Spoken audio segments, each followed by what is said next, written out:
Hello, welcome to Carter's Pet Services YouTube channel. This is a video of myself handling my dog Nero, my German Shepherd. This was actually the last trail that he did, and the component was set out on a training day with Gerry of JK9 Mantrailing when I hosted her in the Midlands for Carter's Pet Services. It's a nice little one to show you, and it's just sort of to discuss the importance of handler influence and how I don't look at influencing my dog while they're on the trails. So hopefully we can have a look through this and just see sort of some tips and things so that you can see how I look at handling my dogs. So this is Nero now. He was 10 here, and his back legs are sort of went on him in the end, but you can actually see the fact that this video is slow-mo, sort of how slinky he was. He's not in any pain and absolutely had a blast of a day, so I'm really grateful that we've got this video of him trailing. I done a scent inventory or a ritual with Nero just because he was a little bit environmental. So it used to always give me an option to see what he was like in an environment before I looked to set my trail, because then I can set my criteria of what I'm going to look to do and sort of how I can look at helping him. So he's taken scent really nicely, and what I've done is I've moved back into a sort of neutral position so that he can then tell me whether he's going to choose to go ahead, which is left or right to me, or to turn back on himself and go the opposite direction. So I don't want to influence him in any way, shape or form. So I allow him to sort of choose by just standing sort of with the two options open. He's chosen his direction of travel and off we go. He's quite an air centre Nero, so he's never really sort of nose to the floor. He used to sort of get it off productive source and things like that, or air scenting was his sort of his thing. So you can see we're sort of on our way. His nose dips to check for scent. He's going into more of a trailing position. And then here he gets caught with a distraction. You can see with this head whip round. I give him a moment sort of just to see whether is it just human scent that's got caught there. But no, you can see by that head flick and the fact that he's sort of investigating there that there's just something there that's caught his attention. I don't use any verbal cues or anything with him. I just stand in the way basically. I give him some time there so that he can choose to work on, but he was just taking his time. So he chooses to go off to the left down this grassy verge. And what I choose to do here is I give him as much line as I possibly can. I've looked at what's ahead of me. I can see that it's safe and I can look to allow him some line in here.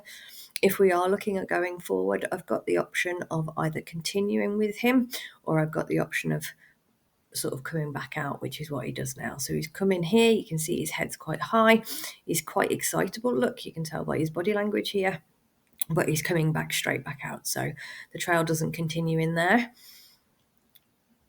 We've got a bit of a mess here with the line, so I just allow it to go slack so that he can come out of it to try and get him untangled. My line handling's not great here. We almost get free, but I just can't get that last leg sort of uncoupled. So, and the fact that he just seems a little bit uncomfortable now with those legs, I choose to stop him and untangle him. Nero being environmental, he was taught to wait for on trails and things just so that we could go past people or go past dogs, things like that. It's just what we've always done in general life. So he didn't actually seem too bothered while he was training or trailing to just wait. So I untangle him and off he goes again. That nose is down, those ears are pinned back. It comes up here and you can see we've got a head lift and a look to the left, and you would probably think that that was sort of the trail doesn't go that way, that's a negative there. But he goes over across here to the right and checks that sort of scent there across that bush on that productive source, and then decides that we are actually going left and dismisses the right. His whole body language has changed here coming up here, look. He was very alert there and now he's gone quite stalkerish, and that's just due to this person that's on the bridge. Nero was always like this. He would tell me if there was something in the environment. It's often sort of lone men that he would be more accustomed to, but I'd often be out on my own with him, so it's just how we bonded. And it's just a guardian breed. He'd never do anything, but I always knew when somebody was in the area, so Off we go again, now that the distraction's gone, that he wasn't impressed with. And having a look down here on the left-hand side of the bridge, as you look at it, that is that grassy area that Nero went into and was quite excitable in there. So I can only imagine that there might have been some scent down there. It's depending on how that wind is blowing. But as you can see, the wind has moved the leaves to either side of the bridge here, so I'm assuming this does channel down. So there could have been some scent trapped on that left-hand side from the person walking over the bridge. As he comes in here, he's starting to cash round now to the left. Again, you'd probably think my trail is going left, but I just extend my line. We've got quite a big bridge here in width. I don't have to worry about him going over the sides or anything, and there's no one around at the moment, so I don't have to panic.